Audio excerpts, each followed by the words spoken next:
প্রিয় দর্শক, সপ্তাহ ঘুরে ফিরে এলাম আপনাদের প্রিয় অনুষ্ঠান গ্যালারি নিয়ে। সঙ্গে আছে আমি বর্ষণ কবির। এর মধ্যে বাংলাদেশ কিন্তু ঐতিহাসিক জয় পেয়েছে পাকিস্তানের বিপক্ষে পাকিস্তানের মাটিতে।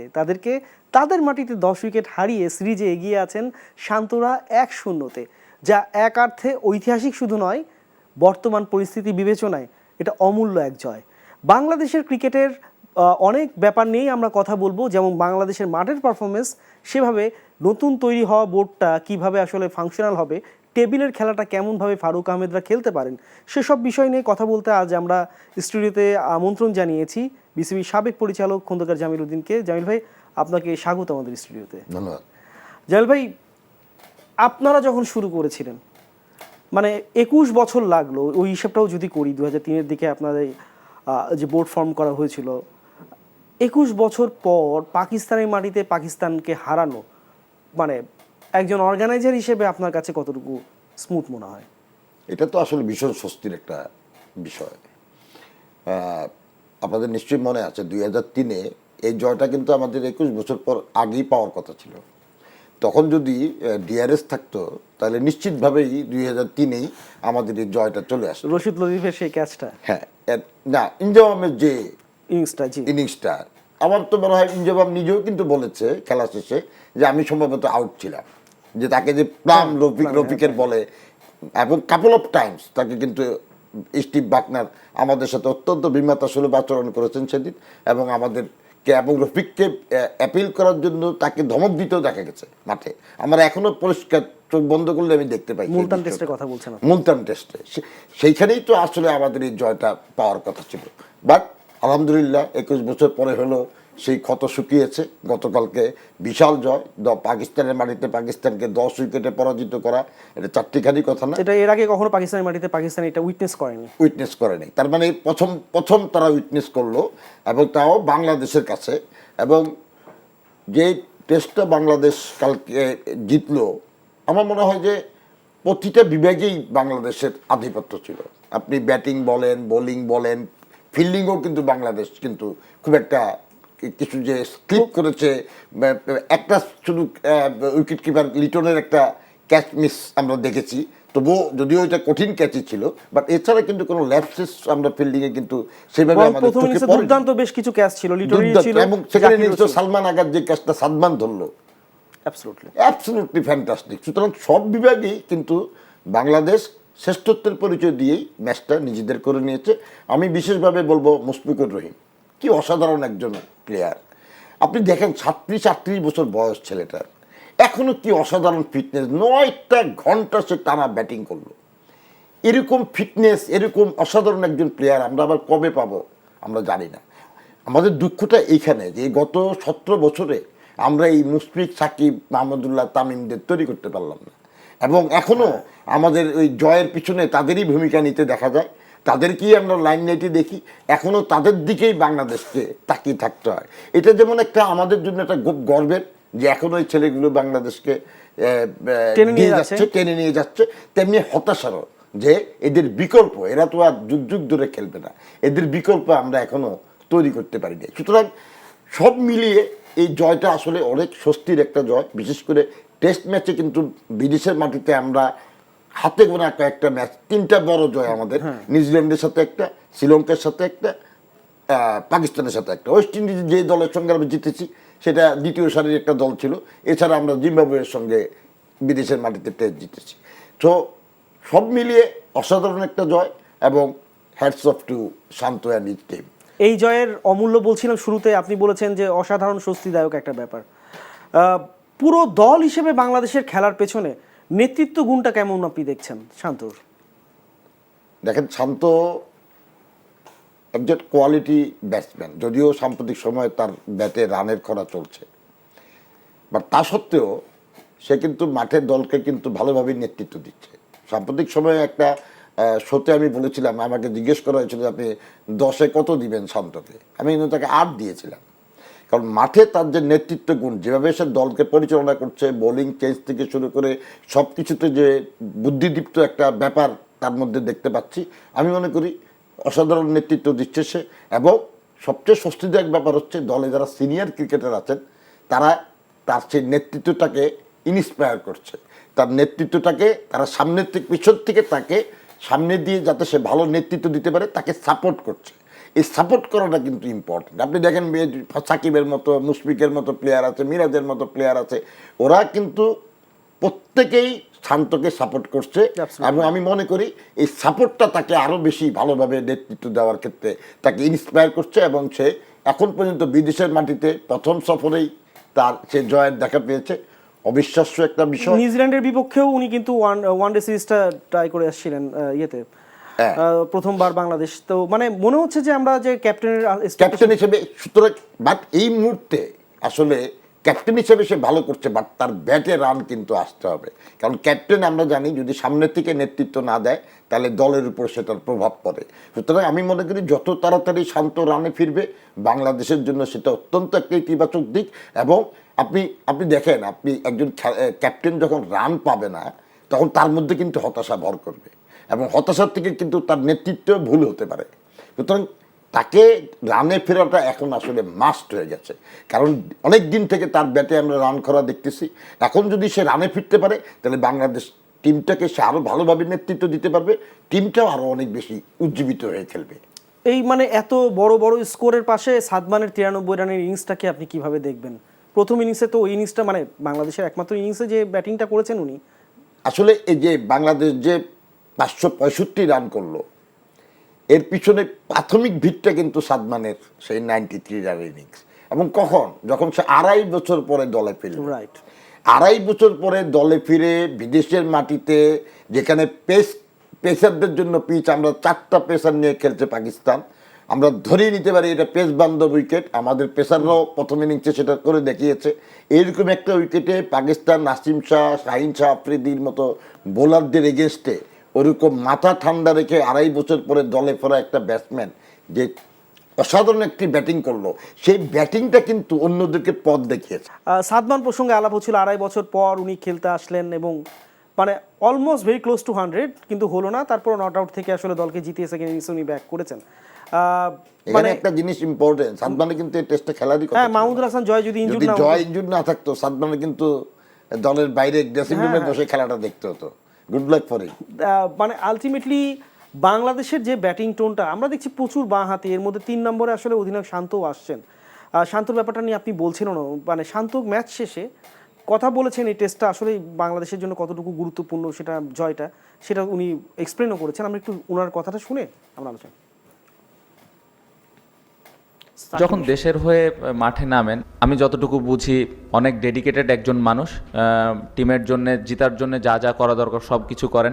সব কিছুর পার্সোনাল লাইফ একদিকে একদম সরাই দিয়ে টিমের জন্য কিভাবে আমি ভালো করতে পারি ওই জায়গায় ফোকাস করা, টিমকে আমি কিভাবে হেল্প করতে পারি, আর একটা জুনিয়র প্লেয়ারকে কিভাবে হেল্প করতে পারি। সো এই জিনিসগুলো উনি খুবই আলাদাভাবে করতে পারেন, এবং আমি যেটা বললাম খুবই ডেডিকেটেড পারসন। এরকম একটা অবস্থাতে থাকার পরে এরকম একটা পারফরমেন্স করা, টিমে এরকমভাবে ইনপুট দেওয়া, স্পেশালি বোলিংয়ে, আউটস্ট্যান্ডিং। আমার মনে হয় যে তার কাছ থেকে আমরা এরকমই আশা করি, এবং তার কাছ থেকে সামনের ম্যাচেও এর থেকে ভালো কিছু আশা করছি।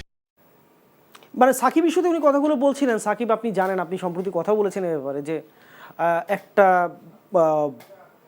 কেস হয়েছে তার এগেনস্টে, মামলা যেটা আমরা বলি বাংলায়। মানে এর মধ্যে মানসিক একটা তো উৎপীড়ন অবশ্যই থাকার কথা। যে ঘটনার সঙ্গে তিনি সংশ্লিষ্ট নন সেই ঘটনাকে প্রজেক্ট করেই হয়েছে, যে কারণেই হোক না কেন, যেহেতু তিনি সাবেক সরকারের এমপিও ছিলেন। কিন্তু মানে সাকিব আল হাসান কেন ক্রিকেট মাঠে ব্যতিক্রম, বা তার যে মানসিকতা নিয়ে আমরা বারবারই কথা বলি নানা কিছু হওয়ার পর, সাকিবের এই রিটার্নটাকে আপনি কিভাবে ইভ্যালুয়েট করবেন? দেখেন, সাকিব অন দ্য ফিল্ড, আমি forget about of the field, G, of the field তার ব্যাপারে অনেক ধরনের অনেক সমালোচনা আছে। উনি সেই সমালোচনার আসলে সে নিজেই সেই জিনিসগুলো ক্রিয়েট করেছে। তা না হলে বাংলাদেশের মানুষের চোখের মণি ছিল সাকিব আল হাসান। ওনার এই অফ দ্য ফিল্ড কাজকর্মের জন্য কিন্তু আজকে দেখবেন প্রচুর মানুষ তাকে হেট করছে, তাকে বিভিন্ন ধরনের বাজে মন্তব্য করছে, গালাগালি করছে, এই জন্য কিন্তু সেই দায়ী। কিন্তু অন দ্য ফিল্ড আপনি Shakib is a champion player. আপনি দেখেন, একটা হত্যা মামলা হয়েছে তার বিরুদ্ধে, এরকম একটা মামলা মাথায় নিয়ে, যেখানে আবার লিগ্যাল নোটিশও করা হয়েছে তাকে দেশে ফিরিয়ে নিয়ে আসার জন্য। এরকম একটা মামলা মাথায় নিয়ে কালকে যে ক্রিকেটটা উনি খেললেন বোলিংয়ে, আমার তো মনে হয় নাই যে তার মাথায় এটা ছিল যে তার নামে মামলা আছে।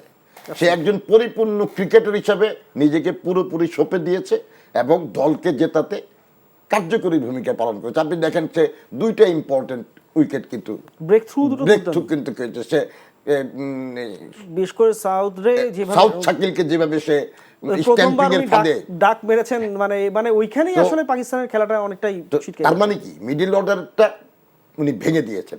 টপ এবং মিডল অর্ডারে যে দুজনের যে আসাদ শফিক কিন্তু মোটামুটি সেট হয়ে গেছিলেন, 37 রানে অপরাজিত ছিলেন। ওই সময় সাকিব আঘাত করে। সাউথ শাকিল আগের প্রথম ইনিংসের সেঞ্চুরিয়ান, তাকে কোনো রান না করেই ফেরত পাঠিয়ে দিয়েছে। সুতরাং ওই জায়গাটা কিন্তু মেরুদণ্ডটা মোটামুটি ভেঙে দিয়েছে কিন্তু সাকিব। তারপরে যোগ্য সঙ্গত পেয়েছে সে মিরাজের কাছ থেকে। সুতরাং এই যে জুটি হয়ে যে একটা কাজ করা, এটা কিন্তু আমরা অনেকবারই দেখেছি যে সাকিব যখনই জ্বলে উঠে তার সঙ্গে যে স্পিনার থাকে সেও কিন্তু একই সঙ্গে সাকিবের পথ অনুসরণ করে একই সঙ্গে জ্বলে উঠে। যেটা আমরা মিরাজকে কালকে দেখেছি যে সাকিবের পদাঙ্ক অনুসরণ করে মিরাজ আলটিমেটলি সাকিবের থেকে বেশি উইকেট পেয়েছে, 4টা উইকেট পেয়েছে। তো সাকিবের যে এই যে পারফরমেন্স, এটা আসলে অসাধারণ। এরকম একটা প্রেশার সিচুয়েশনে তার ব্যক্তিগত যে প্রেশারটা তার মাথার উপরে, হত্যা মামলা, এই হত্যা মামলা নিয়ে এরকম একটা পারফরমেন্স করা, এটা আসলে চ্যাম্পিয়ন প্লেয়ার না হলে আপনি করতে পারবেন না। সাকিব ইস্যুতে আসলে কথা আরও বলতে হবে এই কারণে যে যেহেতু বাংলাদেশের সাবেক অধিনায়কও বটে এবং দেশের অন্যতম সেরা অলরাউন্ডার, না বিশ্বেরই অন্যতম সেরা অলরাউন্ডার, তার এই দ্বিতীয় টেস্টে থাকা না থাকা নিয়েও একটা কথা আছে। আমরা বোর্ড পরিচালক সম্প্রতি যিনি হয়েছেন, আগে সাকিবের গুরু ছিলেন নাজমুল আবেদিন ফাহিম, আজকে কথা বলেছেন এই প্রসঙ্গে। আমরা একটু ওনার কথাটা শুনে আসছি। আমার তো দুইটা রোল আছে ওর সাথে। আমি বোর্ডের থেকে আমি কোনো কথা বলিনি, বাট আমি ওর মেন্টর হিসাবে, ওর কোচ হিসাবে আমি কথা বলেছি, ওর পারফরমেন্স নিয়ে কথাবার নিয়ে এগুলি কথা বলেছি। সেটার সাথে বোর্ডের কোনো সম্পর্ক নেই। সো ওইটা আমি ওই রোলটা প্লে করেছি ওখানে, ওই যে কীভাবে কী করলে ভালো করতে পারবে সেটা নিয়ে আলাপ হয়েছে। সাকিবের বলিংয়ের মধ্যে আমরা দেখি সাকিব লেফট হ্যান্ডেড ব্যাটসম্যানের বিরুদ্ধে যখন বল করে সে কমফোর্টেবল ফিল করে না, কিন্তু কালকে সেটা দেখিনি। কিন্তু একটা প্রপার টেস্ট বোলার যেভাবে বোলিং করে সে সেভাবে কিন্তু বোলিং করেছে কিন্তু, এবং তার নিজের উপর যে আস্থা আছে when it comes to bowling, সে দারুণ একটা আস্থা নিয়ে বল করেছে, ডানহাতি বামহাতি সব ধরনের সিচুয়েশনে। এবং তাকে মনে হয়েছে যখনই বল তাকে দেওয়া হয়েছে উইকেট নেওয়ার জন্য বোলিং করছে, সে অন্য পার্টনারদের সাথে আলাপ করছে, মিরাজকে মাঝে মাঝে আইডিয়া দিচ্ছে। সো টোটাল ইনভলভমেন্ট ছিল এবং আমার মনে হয় ও নিজেও এনজয় করেছে আর এই বোলিংটা। মানে ক্রিকেটার সাকিব অনেক কিছু করার পেছনে, বা একটা মানে বাংলাদেশ পাকিস্তানকে হারাবে একটা স্টেজে আমরা কখনো, বা একদিনের মধ্যে মাথায় বাংলাদেশ শেষ দিনে এসে এমন নাটকীয় জয় পাবেন, এটা কিন্তু আমরা অনেকে বিশ্বাসও করতে পারিনি। যদি কেউ বলে তাহলে মনে হয় অনেক আসলে কোনো কারণ নাই যে এরকম ব্যাটিং পিচ বাংলাদেশ যেরকম ব্যাটিং করলো সেখানে একদিনের মধ্যে আমরা পাকিস্তানকে অল আউট করে দিব, 9 উইকেট ফেলে দিয়ে তারপর হচ্ছে, এটা আসলে অবিশ্বাস্য একটা বিষয়। এই অবিশ্বাস্য যে জয়ের ধারা, বা মানে আপনি বলছিলেন একজনের নাম, তিনি মুশফিকুর রহিম, 9 রানের জন্য আসলে ডাবল সেঞ্চুরিটা, তার চতুর্থ ডাবল সেঞ্চুরিটা হয়নি, কিন্তু উনি কত বড় মানের ব্যাটসম্যান এবং বাংলাদেশের ক্রিকেট ইতিহাসে তার নাম সবসময় জলজল করবে নানা কারণে। এর মধ্যে এই একটা ব্যাপার, এই একটা ইনিংস, দেশের বাইরে ওনার ভালো খেলার যে ট্রেন্ড, এইটাকে আপনি কিভাবে দেখবেন? দেখেন, মুশফিক একটা পরিপূর্ণ ব্যাটসম্যান। আপনি দেখেন এই সিরিজটা পাকিস্তান সিরিজে যাওয়ার আগে দীর্ঘ 2-2.5 মাস চিটাগাংয়ে টাইগার্স ক্যাম্প নামে একটা ক্যাম্প হয়েছে, সেখানে সেই ক্যাম্পের প্রশংসা করেছেন মুশফিকুর রহিম। আমি পত্রিকায় দেখেছি যে উনি 6 ঘন্টা নেটে ব্যাট করেছেন, ফিল্ডিং করেছেন, স্ট্রেচিং করেছেন, ব্যাট করেছেন, আঙ্গুলে ব্যথা নিয়ে খেলেছেন। সুতরাং একজন ব্যাটসম্যান এই বয়সে যে ফিটনেস, একটা আপনি 24-25 বছর বয়সের একটা ছেলের ফিটনেস আর তার ফিটনেসের মধ্যে তুলনা করে হয়তো সে এগিয়ে থাকবে, এরকম একটা ব্যাপার। বিদেশের কন্ডিশনে আপনাকে যদি দীর্ঘ সময় ব্যাটিং করতে হয়, আপনার কিন্তু ফিটনেসটা খুব ইম্পর্টেন্ট রোল প্লে করবে আপনার ক্ষেত্রে। এবং এই ফিটনেসটাই আসলে তার এই যে টেস্টে সবচেয়ে, আমরা বলি মিস্টার ডিপেন্ডেবল, তাকে বলি রাহুল দ্রাবিড়ের সাথে বাংলাদেশের রাহুল দ্রাবিড় অনেকে বলে তাকে। কেন কারণ হচ্ছে এই ফিটনেস। এই ফিটনেসের কারণে সে দীর্ঘ সময় ব্যাটিং করতে পারে। মনোযোগের ঘাটতি, দীর্ঘ সময় ব্যাটিং করতে গেলে অনেক সময় কিন্তু মনোযোগ চলে যায়। 100 করার পরে দেখবেন অনেকে ফট করে আউট হয়ে যায়, কারণ মনোযোগের একটা ঘাটতি চলে আসে। এই ফিটনেসটা কিন্তু এই ঘাটতিটাকে দূর করে দেয়। সে এরকম ফিট যে আমার মনে হয় যে তাকে যদি আরো 10 ঘন্টা ব্যাটিং করতে বলো তো আমার মনে হয় সে আরো 10 ঘন্টা ব্যাটিং করতে না পারবে। উনি ফিটনেস শুধুমাত্র ফিটনেসের জন্য এবং না, আপনি উনি- দেখেন বাংলাদেশের এটা একটা ইম্পর্টেন্ট ইস্যু। আমরা এই পর্যন্ত বোধহয় 20টা টেস্ট ম্যাচ জিতেছি, হ্যাঁ তার মধ্যে 7টায় মুশফিকুর রহিম 1/3 ম্যাচে Mushfiqur Rahim man of the match ছিলেন, তার মধ্যে 5টা ম্যাচ কিন্তু বাংলাদেশ জিতেছে। সুতরাং এখান থেকে আপনি দেখেন বাইরে যে 3টা টেস্ট আমরা একটু আগে আমি বললাম শ্রীলঙ্কা, নিউজিল্যান্ড এবং পাকিস্তান, তার 2টা টেস্ট ম্যাচে কিন্তু শ্রীলঙ্কা এবং পাকিস্তানে উনি কিন্তু ম্যান অফ দ্য ম্যাচ। এবং 100তম টেস্ট ম্যাচ ছিল বাংলাদেশের, যেটা শ্রীলঙ্কায় আমরা শ্রীলঙ্কাকে মাটিতে শ্রীলঙ্কাকে হারালাম, সেখানেও কিন্তু আমরা মুশফিকের সেই ব্যাটিং ঝলক দেখেছি। সো বিদেশের মাটিতে, শুধু বিদেশ কেন, দেশের মাটিতে তার অসংখ্য ভালো এই ফিটনেস তো আছেই, উনি মানুষ হিসেবে কতটুকু ফিট আমরা তার ম্যাচ শেষে মন্তব্যটা থেকে বিরতিতে যাব, তার আগে আমরা একটু দেখে নিই। মুশফিকুর রহিম কিন্তু তার যে man of the match award, এটা কিন্তু বন্যার্থ যারা সাফার করছেন তাদেরকে উনি এটা আসলে স্যাক্রিফাইস করেছেন। এই নোশনটা খুব ভালো, মুশফিকুর রহিম ফাউন্ডেশন নামেও উনি একটা চ্যারিটি অন্যভাবে চালাচ্ছেন, আমি জানি ওটার সঙ্গে মানে এক ধরনের অ্যাফিলিয়েশনও ছিল একসময়। মানে মুশফিক কিন্তু এক জায়গায় নিজেকে ব্র্যান্ড অ্যাম্বাসেডর হিসেবে প্রতিষ্ঠিত করে ফেলেছেন, গুডউইল ইমেজ হিসেবে। আপনার কি মনে হয়? অবশ্যই মুশফিকের এই ধরনের কাজ, আপনি দেখেন একজন মানুষকে যখন আইডিয়াল মনে করবেন, তার কিন্তু on and of the field সব জায়গাতেই কিন্তু একটা ভালো ইমেজ থাকতে হবে। কারণ আজকে দেখেন সাকিব কিন্তু প্লেয়ার হিসেবে কোনো খেলোয়াড়ের কিন্তু আইডিয়াল হবে না, বিকজ তার অফ দ্য ফিল্ড তার আচরণের কারণে। কিন্তু যদি মনে করেন হ্যাঁ একটা প্লেয়ার তো সাকিবের সব কিছু ফলো করবে, সে এরকম বোলিং করতে চায়, যেরকম ব্যাটিং অলরাউন্ডার হতে চাইবে, ওর মতো সবই ঠিক আছে, বাট আইডিয়াল মানবে না। ঠিক অন দ্য আদার হ্যান্ড মুশফিকের কথা যদি বলেন, আপনি দেখেন এই যে কালকে ম্যান অফ দ্য ম্যাচের পুরো টাকাটাই বন্যার্থদের জন্য উনি উৎসর্গ করলেন, ফাউন্ডেশন নিয়ে কাজ করছেন। এটা কিন্তু আমরা অনেকেই জানি না, আমি কিন্তু আপনার থেকে এখন শুনলাম যে মুশফিকুর রহিম ফাউন্ডেশন নামে একটা কাজ। কারণ হচ্ছে আমাদের ইসলামে বলে যে ডানাত দিলে বাঁ হাত যেন না জানে। সুতরাং উনি কিন্তু সবার অলক্ষ্যেই কিন্তু এই দাতব্য কাজগুলি করে যাচ্ছেন। এরকম একজন ধর্মপ্রাণ মানুষ, উনি নিজেও অনেক ধর্মকর্ম করেন আমি যতটুকু জানি, এবং ওর বাবার সঙ্গে আমার অনেক ভালো পরিচয় আছে, ওর বাবাও একজন ধর্মপ্রাণ মুসলিম। এই যে উনি সাধারণ মানুষের, দেশের মানুষের জন্য এই যে কাজ করছেন, বিভিন্ন ধরনের এই কার্যক্রম চালাচ্ছেন অসহায় মানুষদের জন্য, দুস্থ মানুষদের জন্য, এরকম একজন লোক আসলে একজন খেলোয়াড় যে কোনো প্লেয়ারের জন্যই একটা আইডিয়াল হিসাবে কাজ করবে। এবং তার এই মোটিভেশনাল কাজকর্মগুলো আগামীতে যারা নতুন প্রজন্মের প্লেয়াররা আসবেন তারা কিন্তু সেটা ফলো করবেন, যেটা আমাদের সোসাইটির ক্ষেত্রে একটা ইতিবাচক ভূমিকা পালন করবে।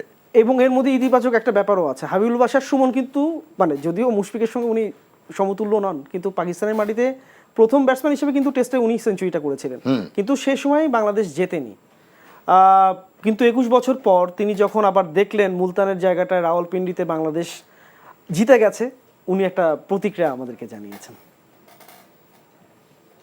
টেস্ট ম্যাচ জেতাটা সবসময় স্পেশাল, আর ঘরের বাইরে জেতাটা আরও বেশি স্পেশাল।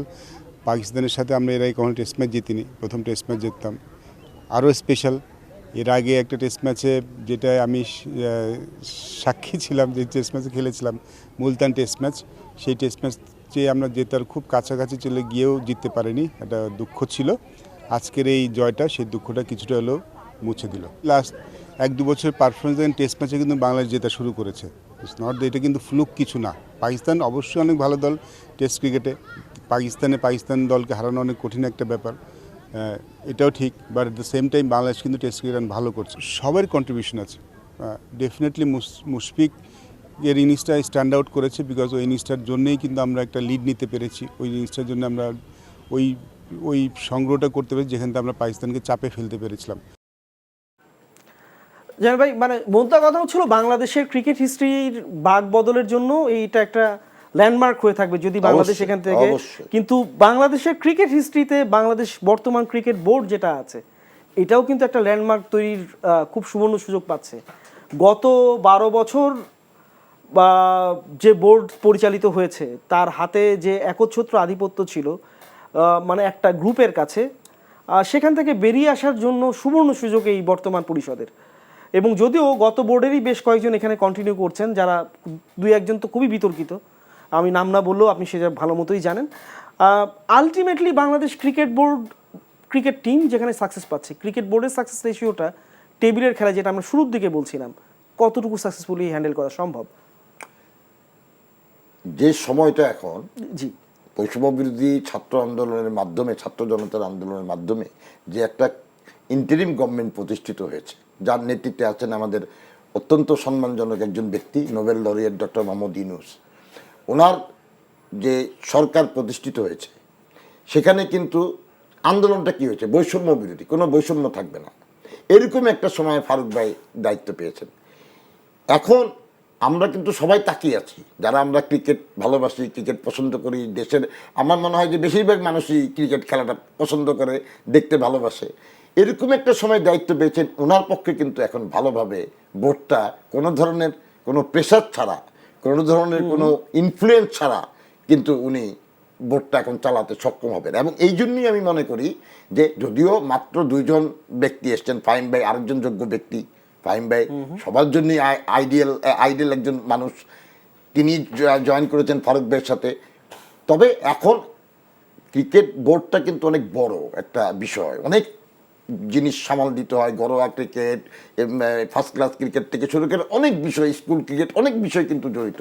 সুতরাং ওনারা 2 জনই কিন্তু আসলে এনাফ না এই বোর্ডটাকে সঠিকভাবে পরিচালনা করার জন্য। যত দ্রুত প্রকৃত ক্রীড়া সংগঠকরা এই বোর্ডের জায়গা করে নেবেন, তত দ্রুত কিন্তু তার ফারুক ভাইয়ের পক্ষে ভালো কাজগুলো এগিয়ে নেওয়া সম্ভব আপনার হবে। কি সুযোগ আসলে আপনি দায়িত্বটা নিতে পারেন কিনা সেটা ভবিষ্যৎ বলে দিবে যে আমি আসলেই দায়িত্ব নিতে পারবো কিনা বা সেই যোগ্যতা আমার আছে কিনা।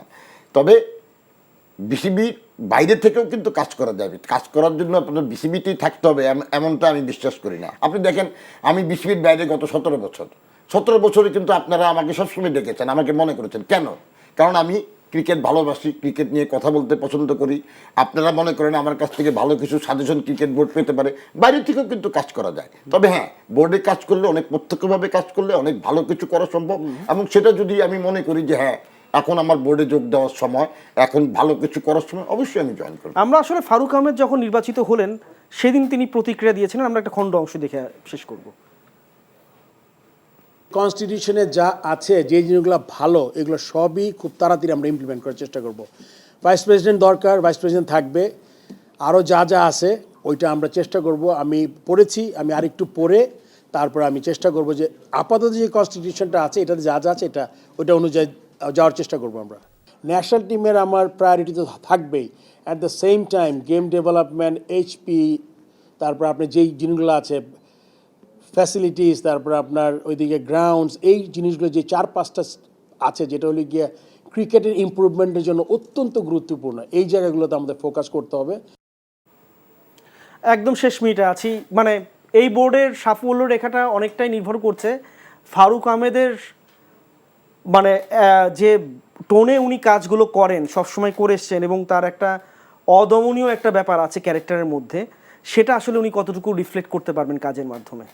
দেখেন, উনি আমরা তো দেখবো যে অতীতে উনি যখন দায়িত্বে ছিলেন তখন উনি কতখানি তার সেটার মেধার প্রতিফলন ঘটাতে পেরেছেন। কিন্তু উনি সাকসেসফুল। আপনি দুইবার উনি প্রধান নির্বাচকের দায়িত্ব পেয়েছেন, দুইবারই কিন্তু উনি সাকসেসফুলি প্রধান নির্বাচকের পদ, কেউ কিন্তু বলেনি প্রধান নির্বাচক এইটা করছে ভালো করছে না, ওইটা করছে না। উনি সবসময় সাকসেসফুলি প্রধান নির্বাচক হিসেবে 2টা টার্মই ভালো করেছেন। আবার আদার হ্যান্ড উনি যে একটা স্বাধীন চেতা মানুষ, ওনার কাজে হস্তক্ষেপ হবে মনে করে যখন 2 নির্বাচক মন্ডলী হলো, উনি কিন্তু নিজেই পদত্যাগ করেছেন, যেটা খুব বাংলাদেশের ইতিহাসে পদত্যাগ করাটা কিন্তু খুব বিরল একটা ব্যাপার। তার মানে উনি একজন স্বচ্ছ ব্যক্তি, উনি ওনার যে দায়িত্ব উনি সেটা সৎভাবে করতে পছন্দ করেন। আশা করব যে বিসিবি সভাপতি হিসাবে উনি সৎভাবে দায়িত্ব পালন করবেন, বাংলাদেশ ক্রিকেটকে এগিয়ে নিয়ে যাবেন। আমরা সুন্দর একটা ক্রিকেট ভবিষ্যতের অপেক্ষায়, আমরা অপেক্ষায় থাকলাম। আজকে আসলে জামিল ভাই আপনাকে বিদায় বলতে হচ্ছে। প্রিয় দর্শক, ঘড়ির কাঁটা বলছে যেতে হবে। আগামী সপ্তাহে আবারও ফিরে আসবো ক্রীড়াঙ্গনের নানা খবরাখবর নিয়ে। ততক্ষণ পর্যন্ত সুস্থ থাকুন।